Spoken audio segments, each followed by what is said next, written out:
learned that most of the natural substances are not chemically pure. So different methods of separation are used to get individual components from a mixture. Separation makes it possible to study and use the individual components of a mixture. Heterogeneous mixtures can be separated into their respective constituents by simple physical methods like handpicking, sieving, filtration that we use in our day-to-day life.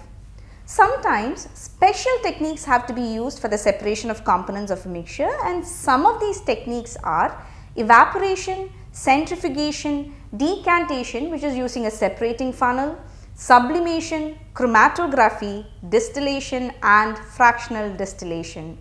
Let's see each one in detail. The first one is evaporation. This method is used for separating a volatile component, that is the solvent, from a non-volatile component, which is a solute, by heating the mixture. For example, if you want to separate dye and water from ink, you can use evaporation. Ink, as we all know, is a mixture of dye and water. If some ink is heated in a dish, the water evaporates and the dye is left in the dish. Similarly, we can separate a mixture of salt and water or sugar and water by evaporation. The second method is centrifugation. The method of separating denser particles and lighter particles from a mixture by using a centrifugation machine is called as centrifugation. For example, if we take some milk in a centrifugation machine and spin it rapidly, the cream separates from the milk because cream is less dense than milk. The third technique is decantation, which is using a separating funnel. This method is used for separating a mixture of immiscible liquids. Here liquids separate into different layers depending on their densities. Example, if we take a mixture of kerosene oil and water in a separating funnel, it forms separate layers of oil and water, and then the water can be separated by opening the stopcock. After the water flows out, the stopcock can be closed and thereby we get the oil and water separated. The fourth method is sublimation. This method is used to separate a mixture of a sublimable component from a non-sublimable component by heating the mixture. For example, if a mixture of ammonium chloride and common salt is heated, the ammonium chloride sublimes and can be cooled, solidified and collected, whereas the salt will be left behind. Then we have another technique called as chromatography. This method is used for separating colored components from a liquid by using a filter paper or blotting paper. For example, put a drop of ink near one end of a strip of filter paper and dip the end of the paper in a test tube containing water. Ink is a mixture of two or more colored components, and the component which is more soluble in water rises faster and gets separated. The next method of separation is distillation. This method is used for separating a mixture of miscible liquids by boiling the mixture and cooling and condensing the vapors. Distillation is of two types. We have simple distillation and fractional distillation. Let's see simple distillation first. This is used for separating a mixture of two miscible liquids having sufficient difference in their boiling points. For example, if a mixture of acetone and water is heated in a distillation apparatus, the acetone, which has a lower boiling point than water, first boils and cools and condenses and is separated from the water. Now the second one is fractional distillation, which is used for separating a mixture of two or more miscible liquids whose difference in boiling point is less than 25 Kelvin. The apparatus used for fractional distillation is similar to that used for simple distillation, except that a fractionating column is fitted between the distillation flask and the condenser. The fractionating column has glass beads which increases the surface area for the vapors to cool and condense. Fractional distillation is used for separating the components of petroleum, for the separation of different gases from air, etc. Now, how can we obtain different gases from air? As we know, air is a mixture of several gases and the components of air can be separated by fractional distillation. Air is initially compressed by increasing the pressure and cooled by decreasing the temperature to get liquid air. The liquid air is then allowed to warm up slowly in a fractional distillation column. Then the different components separate at different heights depending on their difference in boiling points. Do you know how purified salt is obtained from seawater? Or how can we obtain pure copper sulfate crystals from an impure sample? For this, we can use a technique called as crystallization. Crystallization is the process of obtaining a pure solid in the form of crystals from its solution. For example, by crystallization we can obtain pure copper sulfate from its solution. For that, we just have to dissolve about 5 grams of copper sulfate in minimum amount of water. Then filter the solution to remove the impurities.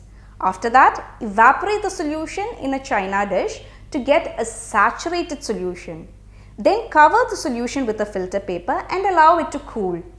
Pure copper sulfate crystals are thereby formed.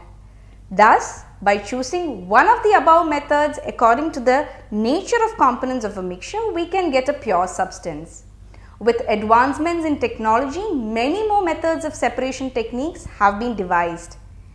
Now, to understand the difference between a pure substance and a mixture, we need to have a clear understanding about the difference between a physical and a chemical change. The interconversion of states is a physical change because these changes occur without change in composition, and also there is no change in the chemical nature of the substance. Although ice, water and water vapor all look different and display different physical properties, they are chemically the same. Both water and cooking oil are liquid, but their chemical characteristics are different. They differ in odor and inflammability. We know that oil burns in air, whereas water extinguishes fire. It is this chemical property of oil and water that makes it different.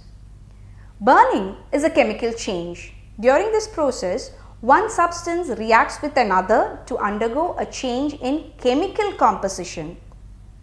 Chemical change brings change in the chemical properties of matter and we get a new substance. A chemical change is also known as a chemical reaction. We had discussed about the different kinds of mixtures, and now let's see the different types of pure substances. Pure substances are of two types. We have elements and compounds. Element is a basic form of matter which cannot be broken down into simpler substances by chemical reactions. And elements are of three types again. They are the metals, non-metals and metalloids. Metals have luster, they are malleable, they are ductile, they are good conductors of heat and electricity, and they are sonorous. Examples of metals are iron, aluminum, zinc, mercury, copper, silver, gold. These are all metals. Whereas non-metals do not have luster, they are not malleable nor ductile, they are poor conductors of heat and electricity, and they are not sonorous generally.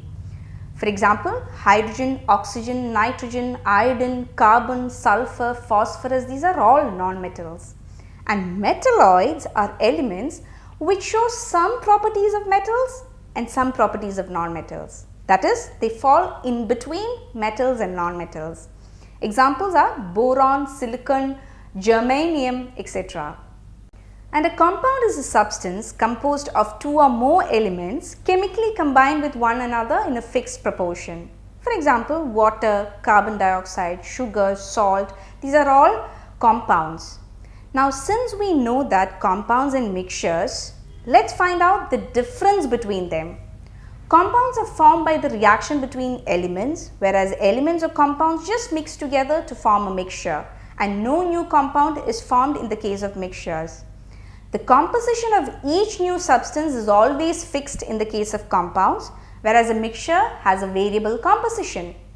A compound shows totally different chemical properties from its constituent elements. However, mixture shows the properties of the constituent substances.